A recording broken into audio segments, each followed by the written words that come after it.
todas e a todos, eu sou Carla Bronzo, professora da Escola de Governo da Fundação João Pinheiro e deixo aqui uma mensagem para essa conferência. O tema geral das conferências esse ano é ambicioso e expande nosso olhar para relacionar a política de assistência social ao enfrentamento das desigualdades e à garantia da proteção social, dimensões que extrapolam o campo de ação de uma única política pública, por melhor ou mais abrangente que essa política seja. Para abordar o tema da conferência, é preciso enxergar o papel estratégico da política de assistência social, ainda que reconhecendo seus limites e a necessidade de uma ação integrada com as demais políticas públicas, seja para enfrentar as desigualdades ou para viabilizar proteção e segurança para o conjunto da população. Sabemos da trajetória da política de assistência social no Brasil, marcada pela ótica da caridade e não dos direitos, perpassada pela ótica assistencialista e caritativa, como algo a cargo das primeiras damas, portanto, bastante marginal no conjunto das políticas públicas. A Constituição Federal de 1988 foi um marco para alterar essa trajetória assistencialista, pois ao afirmar direitos, a assistência não pode mais ser favor ou esmola. Desde então, a luta é pela linguagem dos direitos, o que implica a noção de deveres para a sua realização. Quer dizer, não existem direitos se não existem deveres que devem ser garantidos por parte do Estado para fazer cumprir o que está na lei. Entretanto, toda essa construção encontra-se ameaçada. Todo esse aparato arduamente construído desde a Constituição e fortalecido em 2004 com suas, vem sofrendo duros golpes. Golpes que se materializam tanto no esvaziamento dos espaços, instâncias e mecanismos de participação, levando a uma redução da gestão colegiada da política, quanto na ampla revisão de normativas e dispositivos legais que regulam a provisão da assistência social e o seu funcionamento.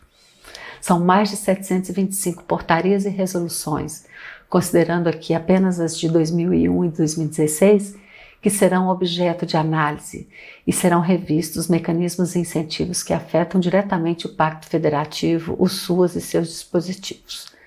Além disso, tem-se o retorno de um imaginário e de práticas assistencialistas no campo das ações, com programas diretamente associados à figura da primeira-dama, marcando um revigoramento da lógica assistencialista da política de assistência que muitos julgavam enterrada.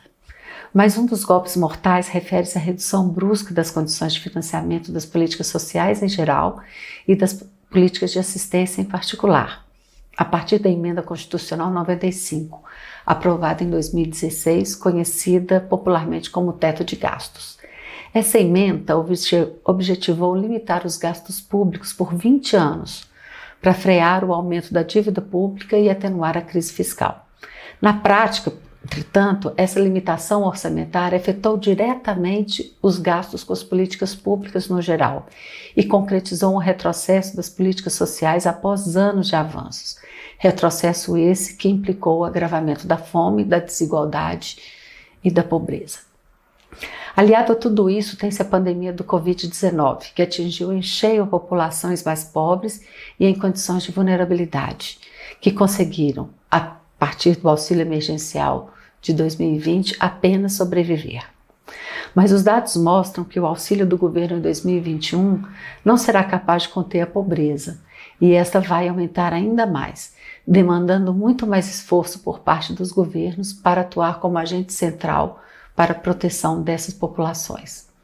A pandemia ampliou uma desigualdade já existente, escancarando nossos abismos sociais, não só de renda, mas também de gênero e cor.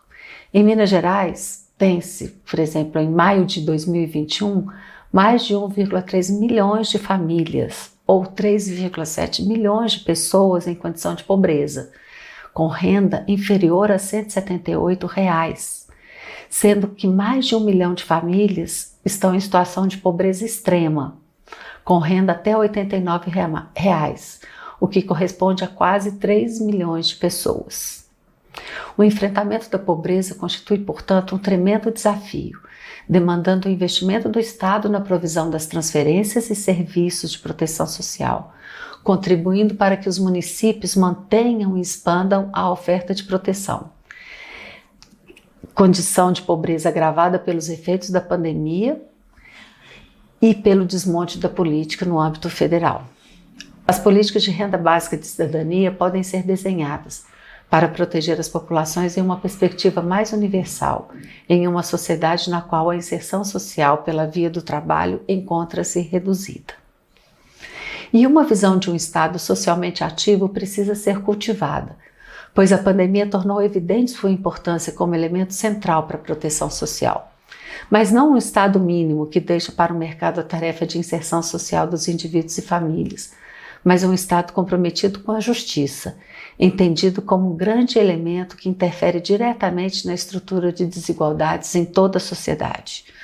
O Estado pode atuar tanto para aumentar quanto para reduzir as desigualdades de renda, gênero e cor.